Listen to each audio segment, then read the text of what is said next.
एका भंतेजीचं निधनही झालेलं आहे। त्यांची अंत्ययात्राही 6 वाजता निघणार आहे लेणीमध्ये। तिकडेही जर तुमच्यातलं कोणी जाणार असेल तर त्याकरता आज आपण लवकर समजू। काल आपण बघितलं की क्रांती आणि प्रतिक्रांतीमध्ये ब्राह्मणशाही मधल्या ब्राह्मणेतराचा मानभंग, त्याच्यामध्ये आपण बहिष्कृत कसं केलं जात होतं आणि बहिष्कृताचा मानभंग कसा होता याच्यातल्या अर्ध्या प्रकरणापर्यंत आलो होतो। मूळ प्रकरणाच्या पुढे आपण जाऊ आणि त्याचा आज मागोवा घेऊया। या परिवर्तनाचा परिणाम कसा, मी यापूर्वी म्हटल्याप्रमाणे ब्राह्मणशाहीने हे बदल घडून आणताना या बदलाचे चिन्हे निशाणी मागे ठेवली नाही, परंतु असे काही टप्पे आहेत की ज्यावरून हा बदल कसा होत गेला हे स्पष्ट होऊ शकते। इथे आपण बघितलं होतं की ब्राह्मणशाहीने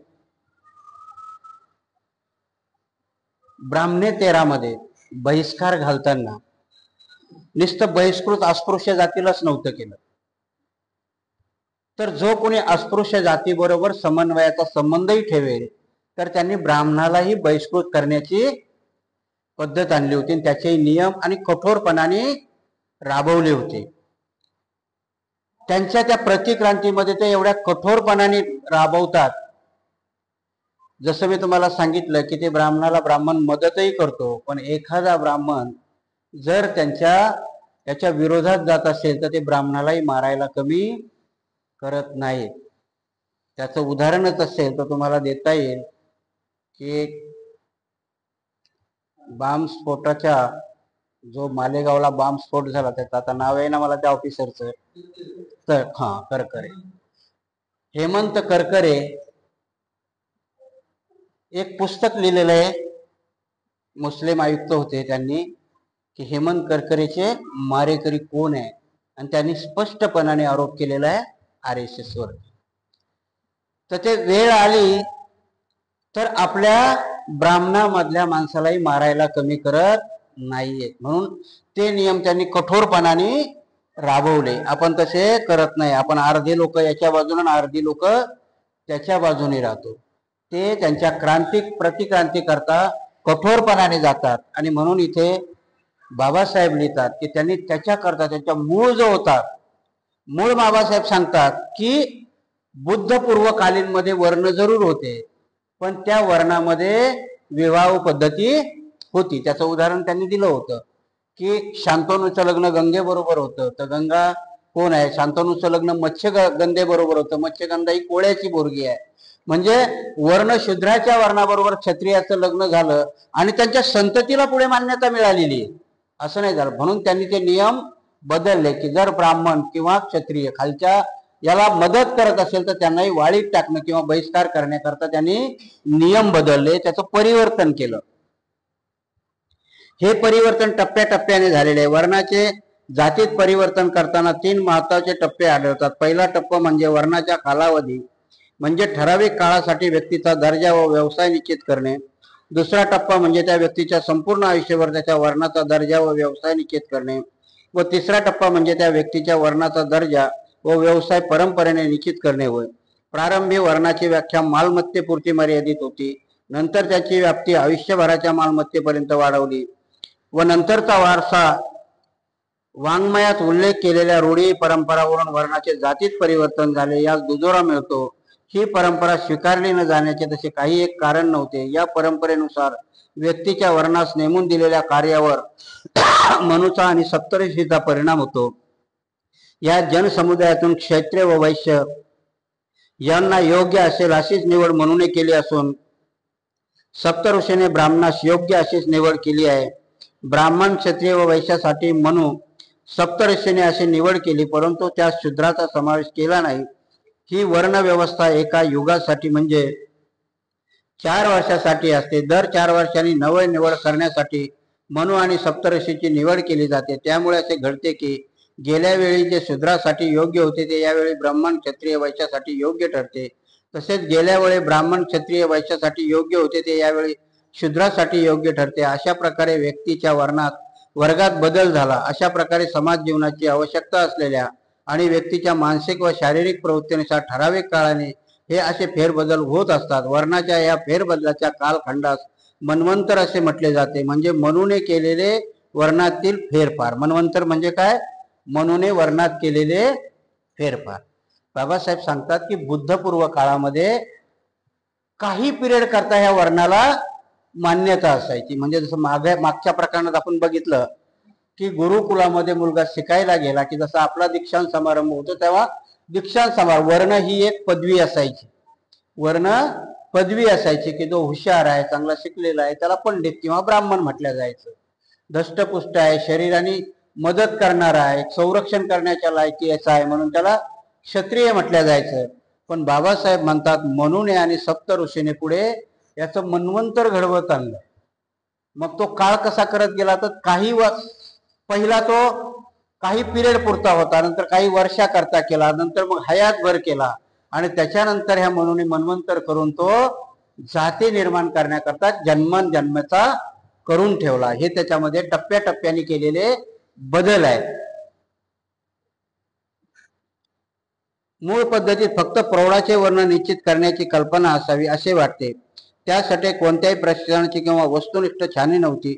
मनू व सप्तऋषी हे एखाद्या मुलाखत घेणाऱ्या मंडळाप्रमाणे होते. त्या मुलाखतीत ती व्यक्ती कशी वाटली यावरून त्या व्यक्तीचा वर्ण निश्चित केला जात असे. थर दोपट मार्गाने वर्ग निश्चित केला ही पद्धत अनिश्चित स्वरूपाची होती. त्या ठिकाणी नव्या पद्धतीचा जन्म झाला. त्यास गुरुकुल पद्धत संबोधण्यात येऊ लागली. गुरुकुल म्हणजे आचार्यांनी लावलेली पाठशाळा होय. ही सर्व मुले शिक्षणासाठी गुरुकुलात जात असत. या शिक्षणाचा कालावधी जास्तीत जास्त 12 वर्षाचा असे. गुरुकुलातील मुलांना ब्रह्मचारी असे म्हटले जात असे. शिक्षणाचा कालावधी पूर्ण झाल्यावर गुरुकुलात आचार्यातर्फे उपनयन मुंजविधी पार झाला. उपनयन हा अत्यंत महत्वाचा विधी होय. या विधीच्या वेळी आचार्य त्या मुलास वर्ण निश्चित करत असत व त्या वर्णानुसार कर्तव्य पार पाडण्यासाठी त्याला बाह्य जगात पाठवले जाईल. उपनयनाद्वारे आचार्यांनी वर्ण निश्चित करण्याच्या पद्धतीने मनू व सप्तऋषी पद्धतीची जागा घेतली. ही नवी पद्धती जुनी पद्धतीपेक्षा कितीतरी पटीने चांगली होय. एखाद्या तटस्थ व्यक्तीने वर्ण ठरवावेत. ह्या जुन्या पद्धतीस वैशिष्ट्य खऱ्या अर्थाने कायम स्वरूपात ठेवले आहे, परंतु नव्या वैशिष्ट्याची म्हणजे शिक्षणाची भर पडली आहे. शिक्षणाच्या आधारे व्यक्तीच्या व्यक्तिमत्वाचा विकास होऊ शकतो व तोच एक व्यक्ती जाणून घेण्यासाठी वर्ण निश्चितीचा सुरक्षित असा मार्ग व याची आखणी जी काही वैशिष्ट्य आहेत ते निश्चितपणे फार सुधारित स्वरूपाची अशी आहे. आचार्य गुरुकुलात पद्धतीच्या अवलंबाचे वर्णन कालावधी बदलता आहे. या विशिष्ट कालासाठी वर्ण न राहता तो संपूर्ण आयुष्यासाठी वर्णाची व्याप्ती वाढते. आणि म्हणून बाबासाहेब इथे लिहितात की बौद्ध पूर्व काळामध्ये वर्ण हे गुरुकुलामध्ये दिल्या जायचे, परंतु त्याच्यानंतर मनूने ही व्यवस्था बदलली आणि मनू स्वतः ब्राह्मण कुळाचा असल्यामुळे त्याने मग स्वतःच्या आपल्याच जातीला त्याच्यामध्ये भरपूर प्राधान्य दिलं आणि त्याच्याकरता सप्तऋषी आणि त्यांनी हे नियम बनवले. आणि म्हणून ही कृती बाबासाहेब सांगतात की टप्प्याटप्प्याने होत गेली.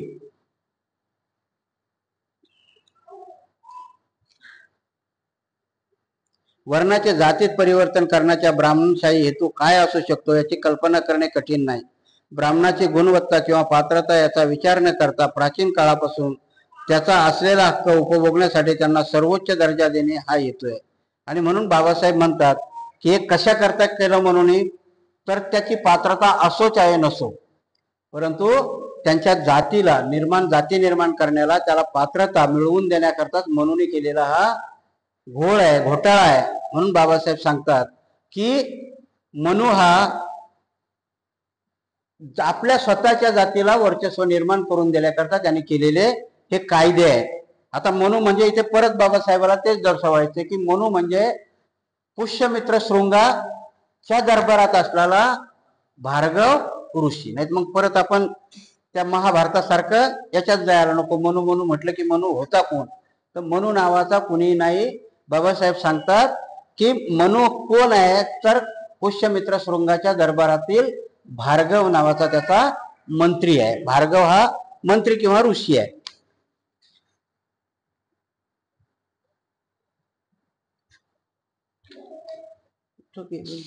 दिसण्याचाच प्रॉब्लेम व्हायला लागलाय मला.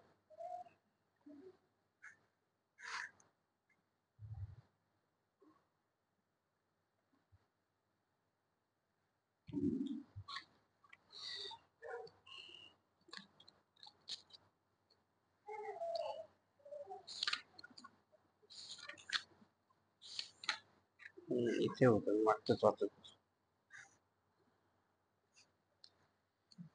नाही ऍडजस्ट होत.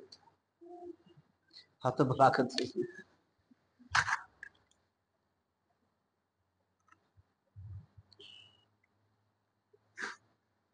त्याने दिसतंय पण ते गोल गोल व्हायला लागलं.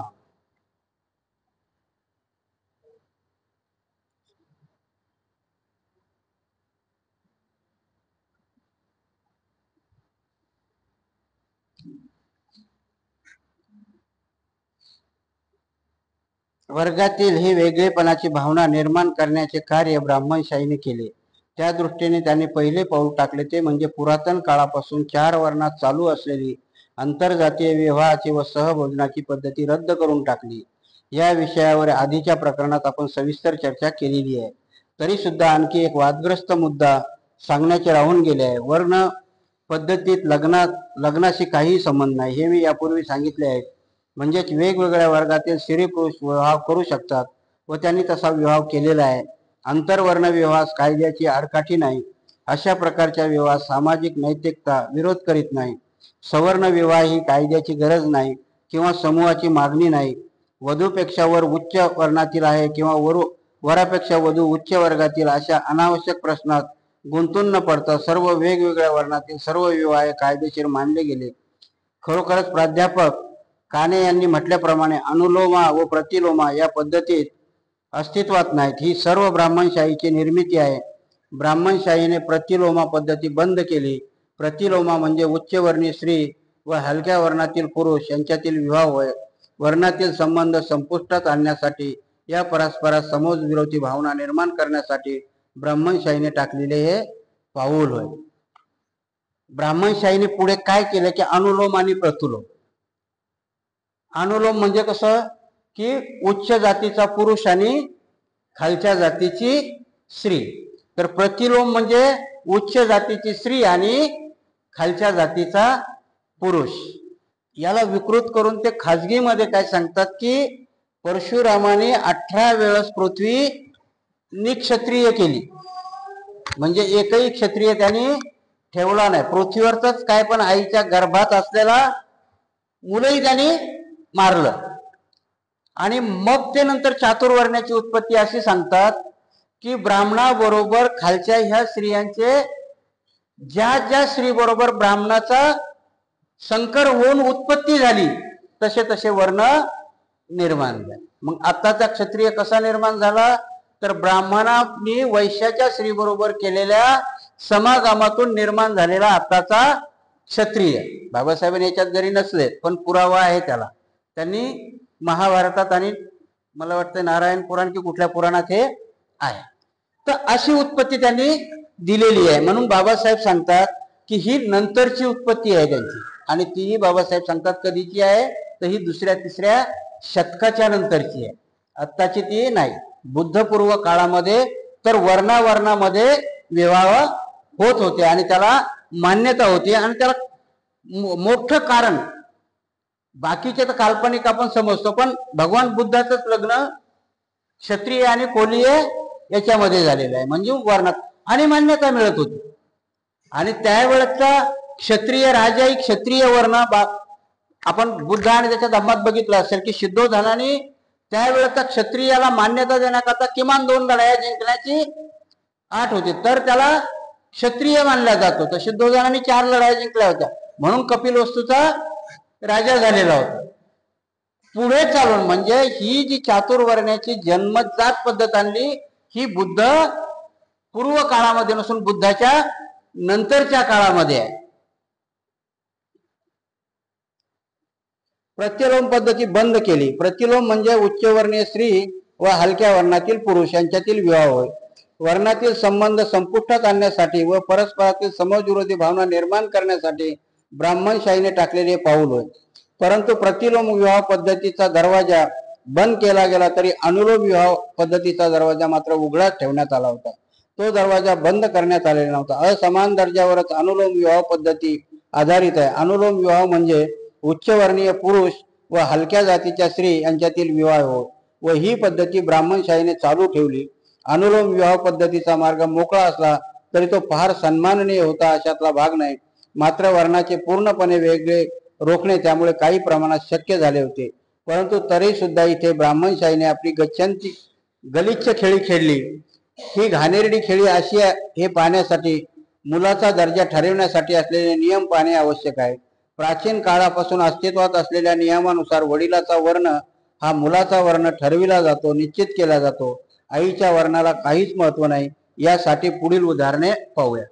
आणि त्यातही मग त्यांनी काय गलिच्छ खेळी केली की वडिलाच्या जे मूल पैदा होईल त्याला वर्ण कोणाचा लागेल? वडिलाचा. आणि ही खेळी आतापर्यंत चालू आहे. आजही जरी गेलं तर बाळासाहेबाची पत्नी ब्राह्मणी नाही, परंतु सुजाता आंबेडकर महार आहे की नाही? म्हणजे आजही ती पद्धत चालू आहे की वडिलाच्या वर्णच मुलाला मिळतो. पहिल्या याच्यामध्ये तुम्ही महाभारतात जरी गेलं तरी अर्जुनाला आणि या लोकांना जसं पांडव म्हटलं तसं त्याला कोणतेही म्हटलंय. आईच्या कर्णाला राधेही म्हटलंय. म्हणजे आईच्या वर्णानुसारही त्यांना त्यावेळेच्या पदव्या किंवा वर्ण भेटत होते. परंतु पुढे ही केली आणि त्याचाच एक तक्ता बाबासाहेब इथे देतात. ते लिहितात पहिला शांतनू.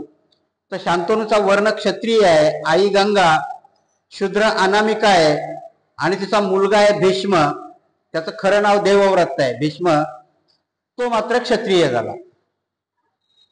शांतनूची दुसरी पत्नी आहे मत्स्यगंधा. ती शूद्र वर्णाची आहे. तिचा मुलगा आहे विचित्रवीर्य. तो क्षत्रिय आहे. पराशर ऋषी आहे. पराशर ऋषी तो ब्राह्मण आहे. मत्स्यगंधा ही शूद्र आहे. तर तिच्यापासून झालेला कृष्ण देवपान म्हणजेच व्यास हा ब्राह्मण गणला गेला. शूद्र कोळणीच्या पोटी जन्माला आलेला मुलगा ब्राह्मण झाला. ययाती क्षत्रिय आहे. देवयानी ब्राह्मण आहे. देवयानीचा मुलगा आहे यदू. तुम्ही जर कादंबरी वाचली असेल तर यदू हा आपलं तारुण्य आपल्या बापाला देतो त्याच्यामध्ये. कारण ययाती हा एवढा श्रीलंपट असतो की त्याला म्हातारं होऊ वाटतच नाही. आणि मग त्याला त्या एका ऋषीने मंत्र दिलेला असतो की तू म्हातारा होणार नाही, पण तुला कोणीतरी ते तारुण्य दिलं पाहिजे. तर हा कोणाचा मुलगा आहे? देवयानीचा मुलगा आहे यदू. आणि तो देतो. पण हा यदू ब्राह्मणीचा मुलगा असला तरी त्याला क्षत्रिय संबोधल्या गेलं.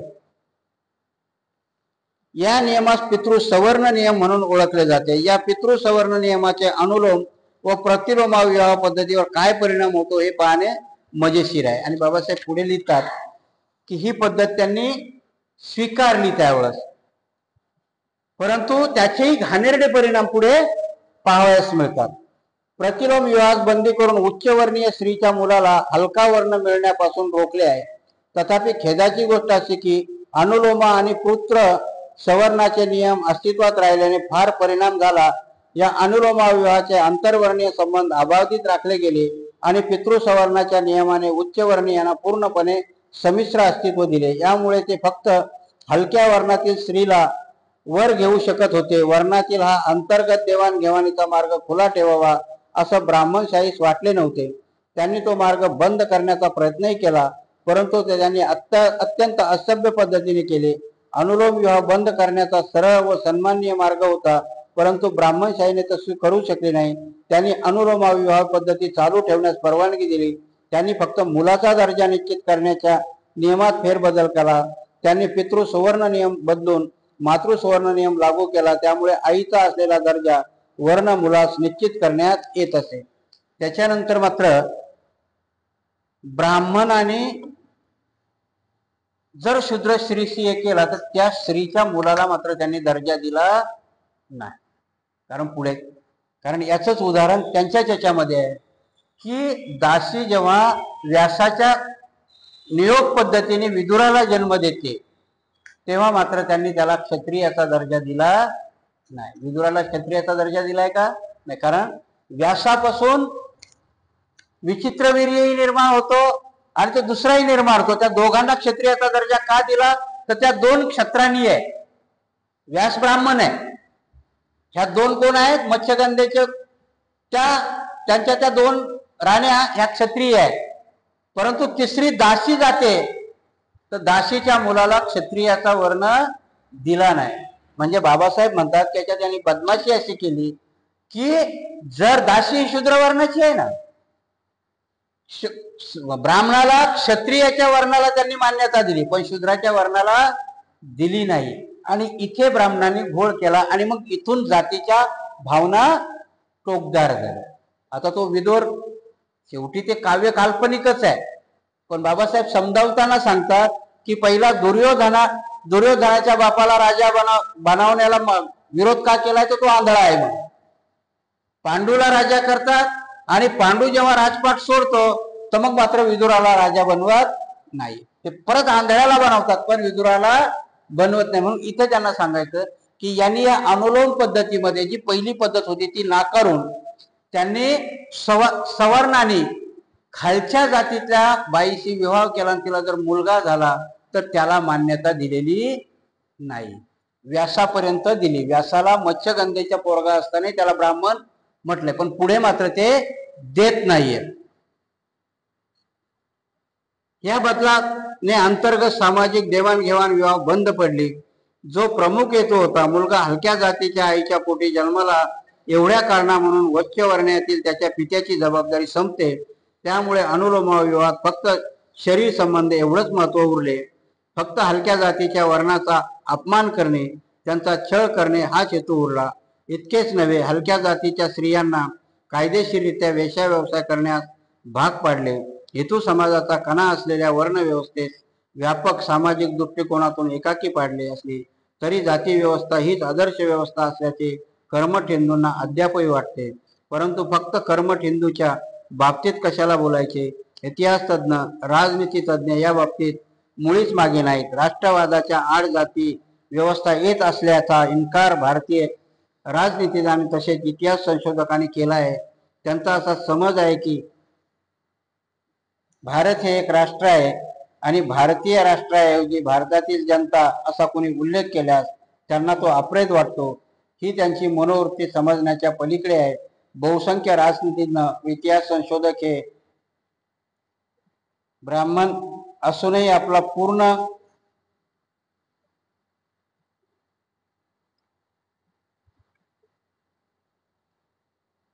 पूर्ण नाही ते पूर्वज आहे. पूर्वजाच्या गैरकृत्यावर प्रकाश टाकण्याचे धैर्य त्यांच्या अंगी असेल अशी अपेक्षा करणे चुकीचे आहे. म्हणून बाबासाहेब इथे सांगतात की बदल करत करत त्यांनी एवढा बदल केला की शेवटी जातीमध्ये त्यांना कोंडण्यात आलं. आणि म्हणून या वर्ण पद्धतीमध्ये की बहुजनाला किंवा इतरांना त्यांनी समावून घेण्यास नकार दिला, कारण का आपल्या जातीला श्रेष्ठत्व निर्माण करण्याकरता. याच्या पुढे जरी आपल्याला विश्लेषण करायचं झालं तर बघा की 7व्या-8व्या शतकापर्यंत सातकर्णी झाले किंवा वाकाटाक झाले की ज्यांनी हे केलं, तोपर्यंत आईच्या याच्यानुसार,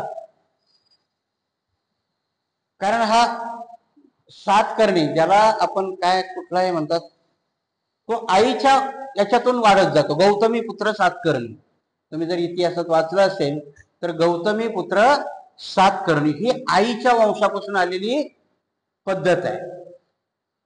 तिथपर्यंत बाबासाहेब सांगतात की तिथपर्यंत ब्राह्मणशाहीचा वरवंटा अजून फिरलेला नाहीये. कारण सातकर्णी पर्यंत त्याला गौतमी पुत्र सातकर्णी म्हणजे आईच्या वंशाकडून त्यांना मानलेलं आहे. कारण तो वंश पुढे इतिहासामध्ये फार मगधाच्या तुमच्या मौर्य वंशापर्यंत तो भिडवल्या जातो. परंतु त्याच्यानंतरच्या काळामध्ये मात्र कठोरपणाने शूद्राच्या बाईबरोबर जरी मुलगा निर्माण झाला सवर्णाचा किंवा क्षत्रियाचा तर त्याला मान्यता देण्यात आलेली नाहीये. आणि म्हणून मग नंतर हे असे वर्ण त्यांना त्याच्यात ढकलण्यात आलं. बाबासाहेबाचा जो ग्रंथ जर तुम्ही वाचला की शूद्रपूर्वी कोण होते, त्या ग्रंथामध्ये स्पष्ट बाबासाहेब लिहितात की शूद्र हे पूर्वीचे क्षत्रियच होते, परंतु ही वंशावळ लावल्यामुळे मग त्यांना शूद्रत्व बहाल करण्यात आले, कारण कुठेतरी वरच्या वर्णाचा पुरुष आणि खालच्या वर्णाची स्त्री यांच्यापासून निर्माण झाला आणि मग त्यांना ते वर्ण देत गेले, आणि म्हणून अशी शूद्राची उत्पत्ती आहे. तर बाबासाहेब तिथे लिहितात की शूद्रही पूर्वी क्षत्रियच होते. म्हणजे शेवटचं कन्क्लुजन बाबासाहेबांचं शूद्र पूर्वी कोण होते. तर अडचण अशी होती की आपण तो ग्रंथ आपल्यावरती घेतो. शूद्र पूर्वी कोण होते हा ग्रंथ आपल्याकरता नाहीये, तो धनगर कुंभार यांच्याकरता आहे. बाबासाहेबांनी महारपूर्वी कोण होते हा पण ग्रंथ लिहिलेला आहे. शूद्रपूर्वी कोण होते हा ग्रंथ वेगळा आहे, आणि महारपूर्वी कोण होते हाही ग्रंथ लिहिलेला आहे. आणि बाबासाहेब त्याच्यामध्ये विश्लेषण चांगलं करतात की महारही हे एक खेळचे राजे होते, नागवंशीय राजे होते. तर आज आपण हे पाहिलं, मला जरा वाचायला थोडा त्रासच व्हायला लागलाय. आपण थोडं आज इथेच थांबूया, नंतर मग जरा थोडं मला वेगळं चांगलं विश्लेषण करता येईल.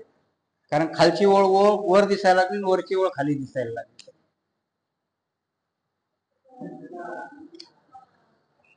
हे चष्मा तुमचं आहे.